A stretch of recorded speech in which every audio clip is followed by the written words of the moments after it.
Imagine taking like a supposed miracle pill, right? You're watching the weight just melt off week after week. And then the exact second you stop taking it, this biological switch flips in your brain. Oh, yeah. It's immediate. Right. And suddenly your body starts clawing back almost a pound every single month, just systematically rewiring your metabolism to return you exactly to where you started. And, it doesn't just return you to baseline. It actually creates this whole hormonal environment that Hmm. actively fights against any further attempts to lose that weight again. Wow. Yeah, the body basically views that medical intervention not as a cure, Yeah. but as like a temporary starvation event that it desperately needs to recover from. Which just completely shatters the way we've been taught to look at weight loss. I mean, we have a massive stack of sources today proving that we are in the middle of this unprecedented medical evolution. We really are. We're looking at the brand new January 2026 updates from the American Diabetes Association, the December 2025 World Health Organization guidelines. Plus all those spring 2026 FDA approvals. Exactly. And that crazy April 2026 data on how these drugs alter the literal composition of your body. So for everyone listening, the goal of this deep dive is to decode this whole landscape for you. Right, because it's not just about memorizing a list of drug names. No, not at all. It's about understanding the complex biology of how these treatments actually work, how doctors are using these really dense new algorithms and the hidden physiological catches you need to be aware of. So, okay, let's unpack this. Let's do it. Looking at the WHO and ADA guidelines, the whole fundamental definition of clinical success has just shifted dramatically. Like, a medication is now considered effective if a patient loses just 4 to 5% of their baseline weight after 3 months. Assuming they're also on a therapeutic dose and making behavioral changes, yeah. Right. But the really fascinating part to me is the plateau. Yeah, The guidelines explicitly state that when weight loss stops, it doesn't mean the drug failed. exactly. Biology has simply established a new equilibrium. Patients frequently assume, like, oh, my body built up a tolerance or the drug stopped working. Yeah, that's what everyone thinks. But in reality, the drug is exerting the exact same pharmacological effect it did on day one. It's just that your body's energy expenditure has downregulated to match that new metabolic state. It's like a speed governor on a car. You press the gas pedal to the floor, the car accelerates to exactly 85 miles per hour, and it just holds there. That's a great way to put it. You aren't going faster, but the engine isn't broken. You've just hit the mechanical limit for that specific setup. To go faster, you'd need to, change the engine tuning. Which, in medical terms, means adding new behavioral interventions or altering the pharmacotherapy itself. Right. But the problem is when you take your foot off that pedal completely, I mean, if you have to be on this forever and your body fights you by changing hormones the second you stop, are we really curing anything or just masking a biological drive? Well, the data from this massive meta-analysis, we're talking over 9,300 participants, is really stark. Discontinuing treatment leads to an average weight regain of 0.4 kilograms per month. That is wild. Yeah, and there's a specific semaglutide trial in these sources where patients got treatment for 20 weeks, and then half were abruptly switched to a placebo. And their weight just spiked almost immediately, right? Exactly, because the body is chemically responding to the absence of the drug. I want to unpack why that happens for you listening, because it's not a failure of willpower, it's biology. The moment the GLP-1 receptor agonist clears your system, your gut just stops sending those artificial satiety signals to your brain. Hormonally, your ghrelin levels, Yeah. the hormone that signals hunger, they surge. Well, leptin, which is the hormone that tells you you're full, just plummets. Right. So your brain essentially goes into complete panic mode. It is convinced you are starving, so it dials down your basal metabolic rate to conserve energy while simultaneously just screaming at you to eat. And if we connect this to the bigger picture, that biological cascade is exactly why the WHO and ADA completely rewrote their frameworks. They now classify obesity as a chronic disease requiring lifelong management. Exactly. The old paradigm of, diet for the summer, take an appetite suppressant for a month.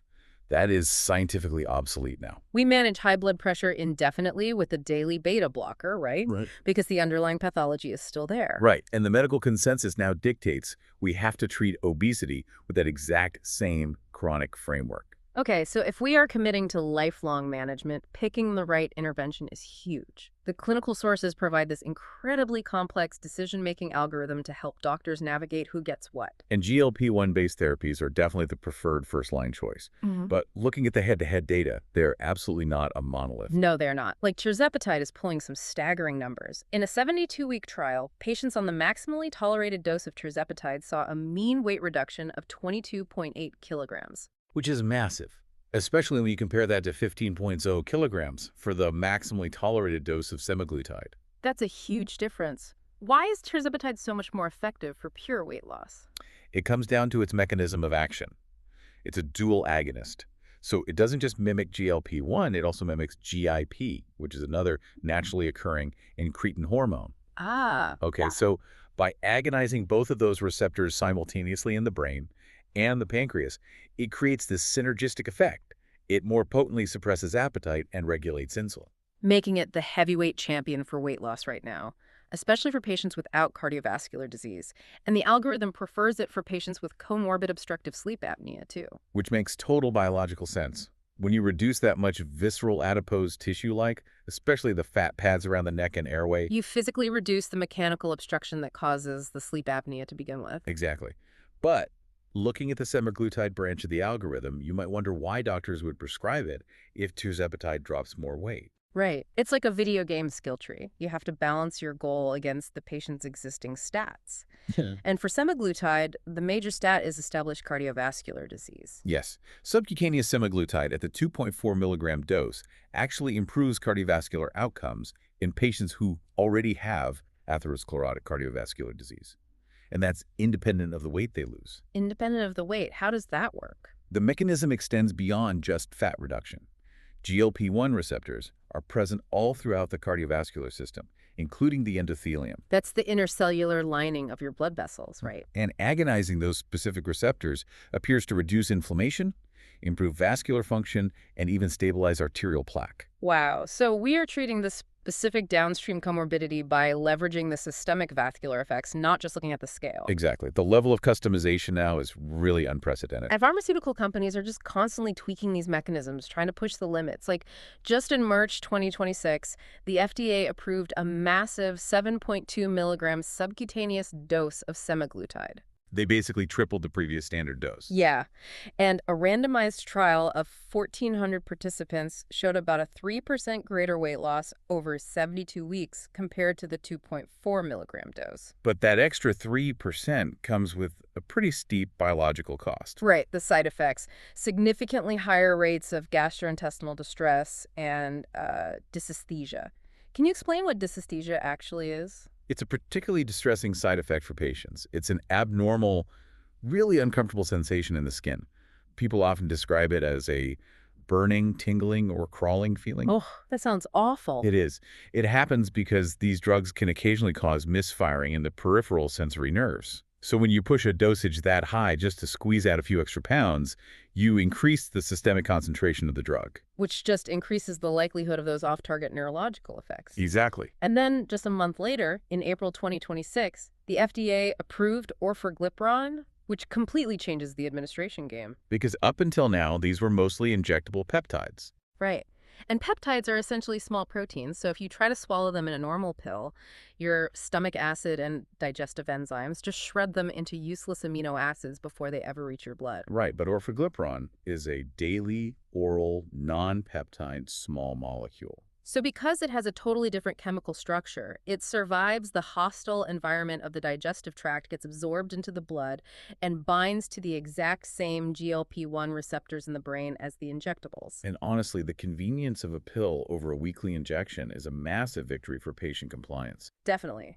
But because it's taken orally and metabolized differently by the liver, orforglipron introduces this complex new variable to the algorithm, which is drug interactions. Specifically, the clinical data highlights a big concern regarding CYP3A4 inhibitors. Okay, so for context, CYP3A4 is basically one of the major metabolic highways in your liver. It's an enzyme responsible for breaking down a huge percentage of everyday medications so your body can excrete them safely. Right, so if a patient is taking a CYP3A4 inhibitor like certain blood pressure medications or antifungals, It effectively causes a massive traffic jam on that highway. The enzyme gets blocked. Exactly. So if you add orforglipron to the mix, it can't be cleared efficiently. And the drug builds up to toxic levels in the blood, which means those side effects we just talked about, like the severe nausea, then the nerve pain. They hit the patient 10 times harder.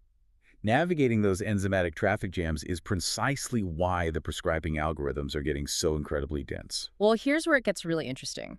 The physical side effects of high dosages or drug interactions are only one part of the risk profile. The new clinical guidelines also mandate a really close look at what type of tissue the patient is actually losing. Right, the body composition data. Yes, the April 2026 systematic review. And this is where the data gets genuinely alarming.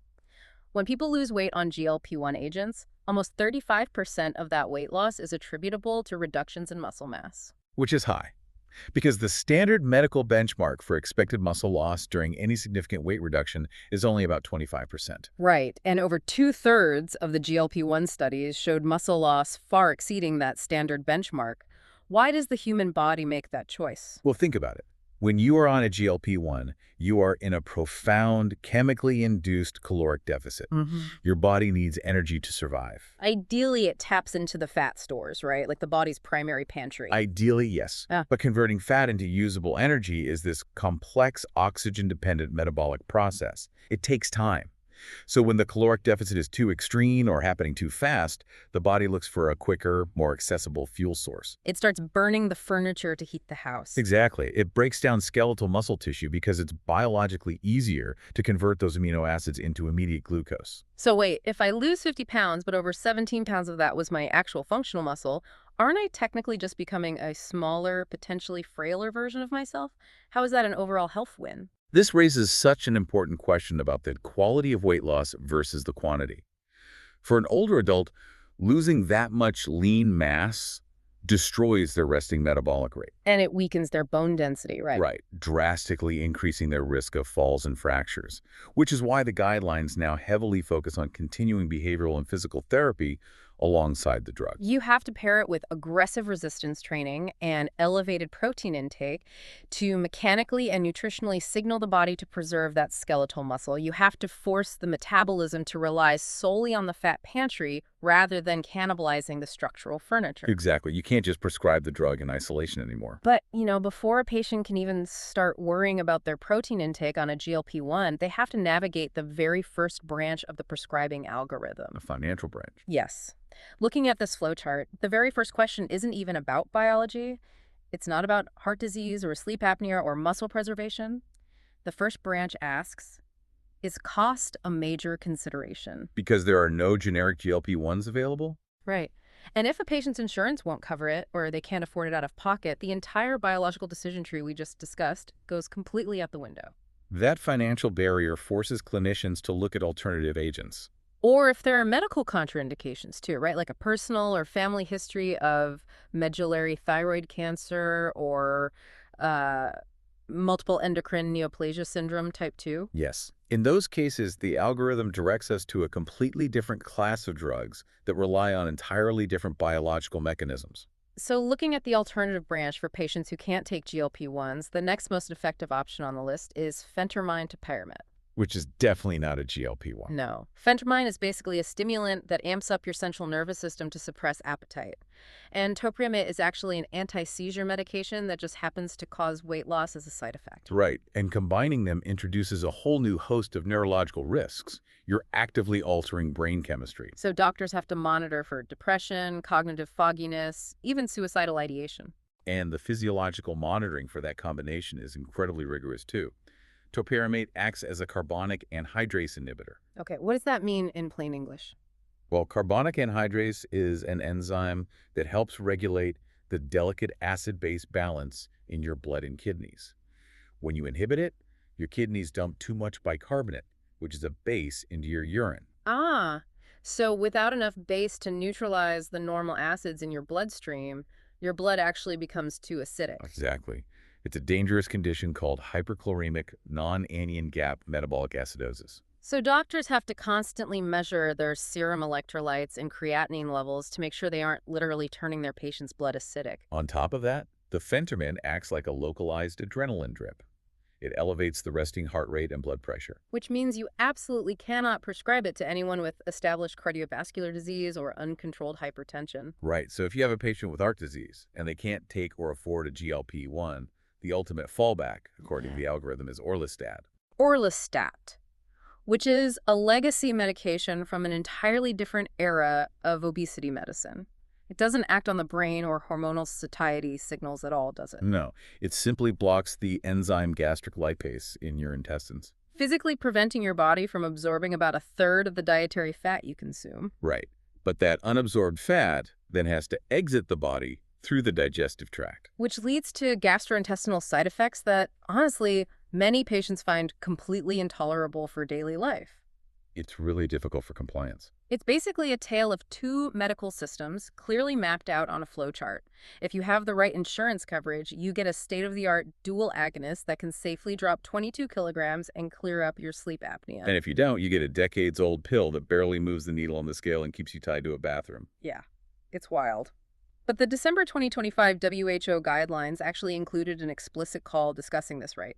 The urgent need for frameworks to expand equitable access to these medications. They did. The scientific innovation has just leaped forward, but the global healthcare infrastructure and payment models have not yet caught up to the biology. So what does this all mean for you navigating this landscape today? It means the era of the quick fix diet pill is officially dead. Completely dead. The scientific and medical communities now treat obesity as a chronic, lifelong disease requiring permanent intervention. We've decoded a complex algorithm that balances the profound efficacy of drugs like Tirzepatide and Semaglutide against, well, some pretty significant physiological trade-offs. From liver enzyme traffic jams to nerve misfires, To the accelerated burning of your body's functional muscle. it really demands a complete reframing of patient expectations.